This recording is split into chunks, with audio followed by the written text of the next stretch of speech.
I've been thinking about my grandfather lately, which, trust me, is not a pleasant thing. He lived to be 93, but the last 10 to 15 years of his life, he had Alzheimer's. And the reason I've been thinking about him is because of clips like this. We're going to let him frack, frack, frack like a duck. Frack, frack, frack. And I'm not 80, and I'm not that close to 80. I have no cognitive.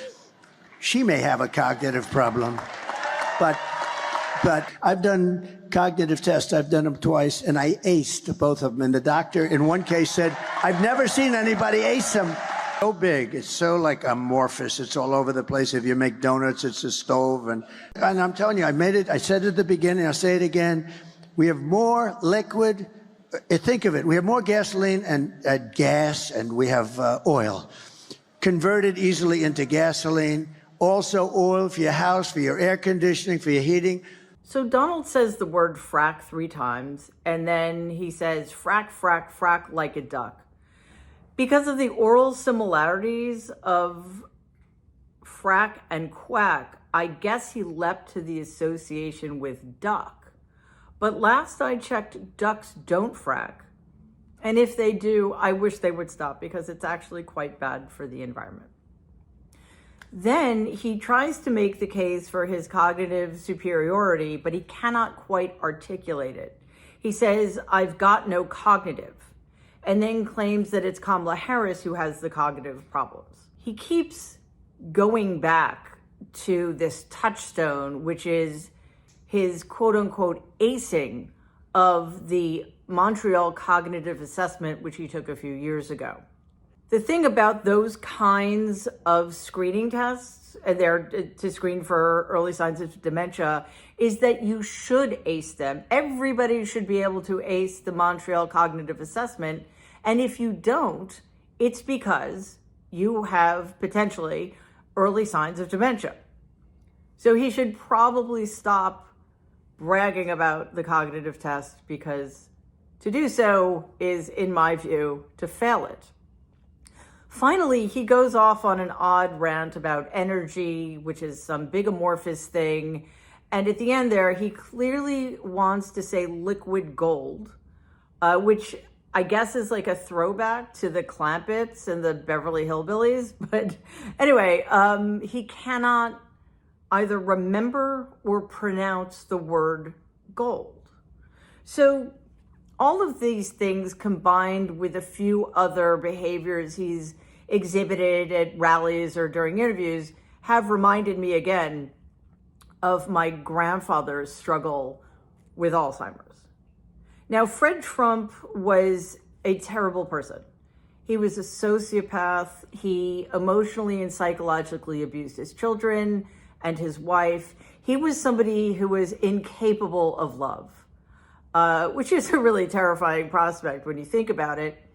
However, as he began to decline because of the Alzheimer's, there was a shift in personality. And that's one of 2 things I'm recognizing in what's happening with Donald, even though it's playing out very differently for him from how it played out with my grandfather. So I've been trying to think about why. So in addition to being a horrible person, my grandfather was also completely in charge of his world, which consisted of his house and his family and his business empire in Brooklyn. He was the only one moving the pieces on the board. He literally controlled every aspect of his life. He was always in charge, and nobody ever threatened his supremacy.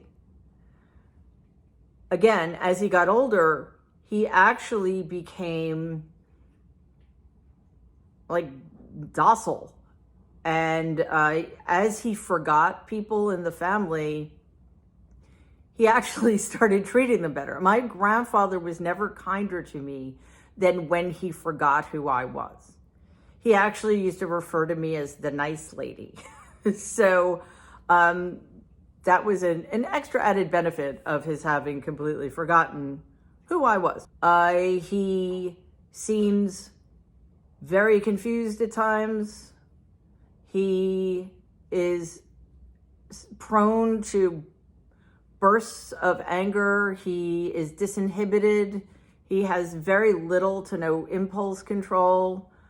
And I think the differences are for this reason. When my grandfather was just not really capable of taking care of himself or functioning the way he used to, every day he would be dressed in his three-piece suit and his chauffeur would drive him to the office in Brooklyn, which at that time my Uncle Robert was running.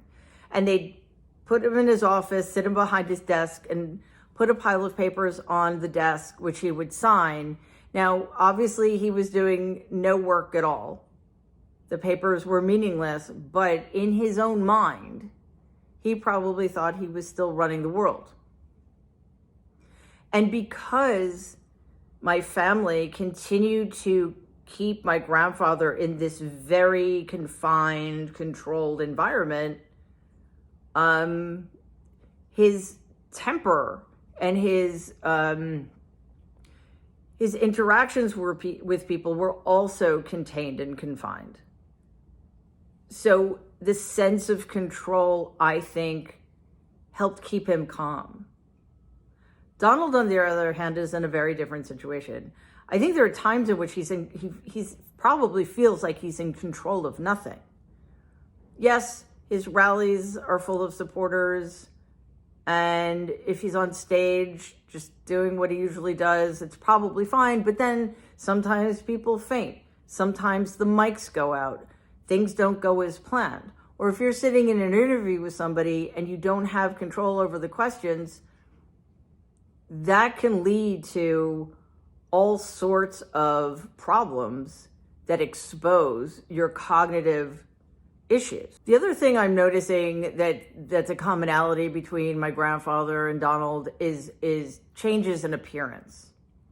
Now, my grandfather had a receding hairline from the time he was a teenager, probably, but he was always very, very self-conscious about it. In fact, when I was a kid, whenever I saw him, he would offer to buy my hair. I had long, thick, blonde hair, and he would literally open his wallet, which was stuffed with $100 bills, and offer me a few of them in exchange for my hair, which is creepy, and obviously not something that was going to happen.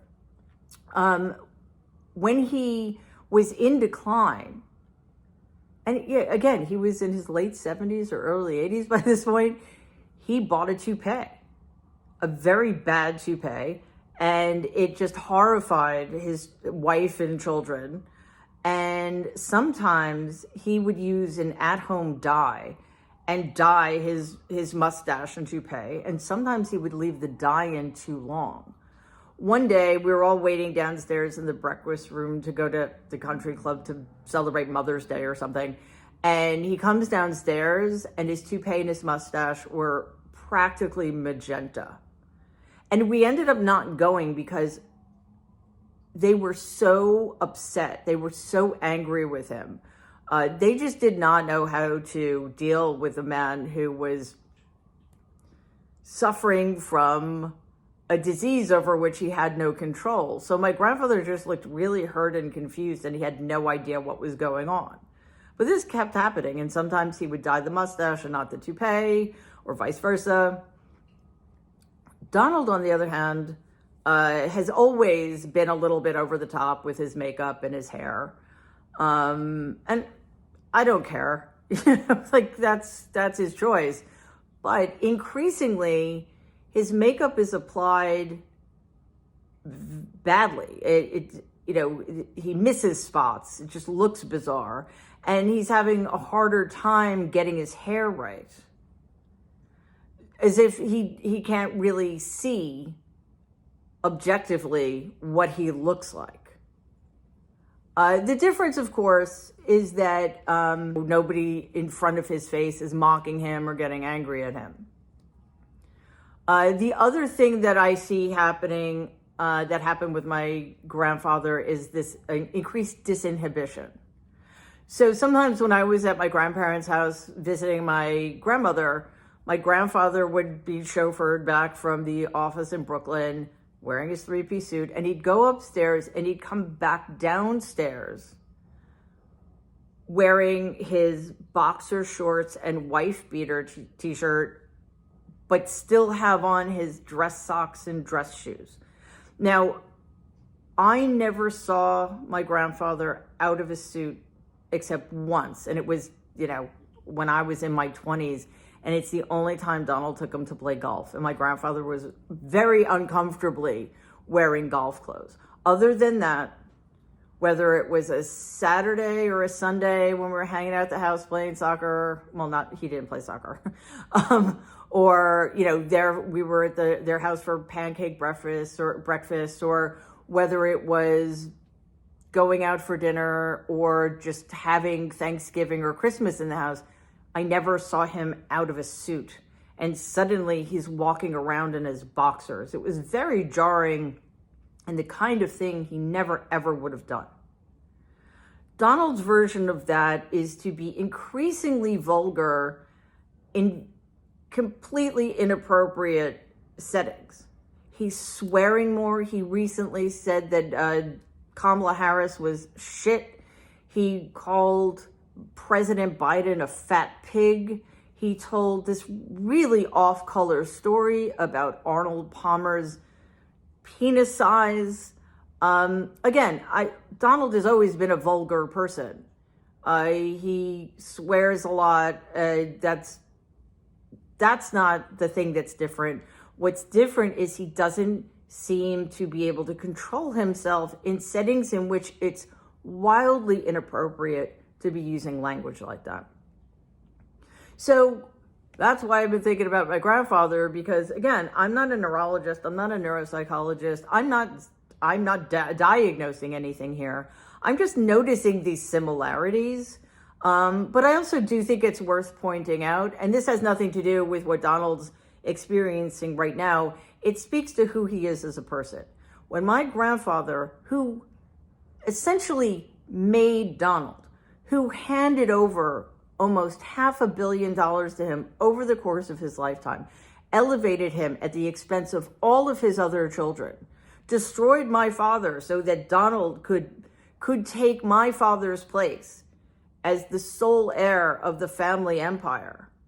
Donald treated my grandfather like shit when he was suffering from a very cruel disease, because that's who Donald Trump is.